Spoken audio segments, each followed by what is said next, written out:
Miundombinu tunayoizindua leo ya kituo cha kubadilishia njia za usambazaji umeme na transformer ya kudhibiti umeme ni sehemu muhimu ya jitihada za serikali za kuimarisha kwa uthabiti mfumo wa usambazaji wa umeme na kuongeza uhakika wa huduma kwa wananchi. Kwa muda mrefu, wananchi wa wilaya ya Kongwa walitegemea njia moja ya umeme ya msongo wa kilovolti 33 kutoka Dodoma mjini, hali iliyokuwa ikisababisha changamoto za upatikanaji wa umeme wa uhakika kutokana na ongezeko la mahitaji ya huduma hiyo. Kukamilika kwa miundombinu hii kutaimarisha upatikanaji wa huduma ya umeme katika wilaya za Kongwa, Gairo, Chamwino pamoja na baadhi ya maeneo ya wilaya ya Mpwapwa na maeneo ya wilaya ya Kiteto.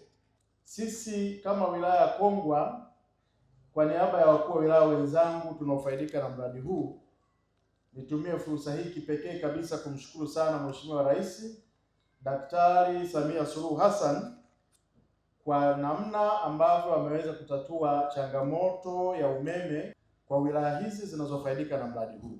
Sisi kamati tunaona fahari kila tunapopata mwaliko wa kuhudhuria shughuli hizi zinazotafsiri kauli mbiu ya kazi na utu.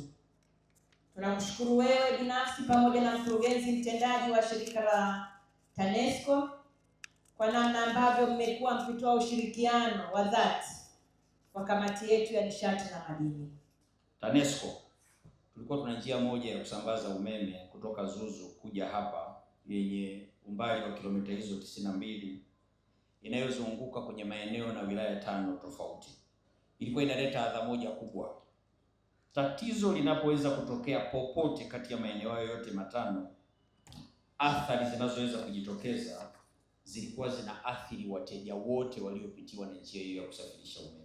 Mheshimiwa mgeni rasmi, tunamshukuru sana Mheshimiwa Rais Dr. Samia Suluhu Hassan kupitia Wizara ya Nishati aliridhia matumizi na kutoa shilingi bilioni 10.5 kwa ajili ya ujenzi wa miradi hiyo mitatu.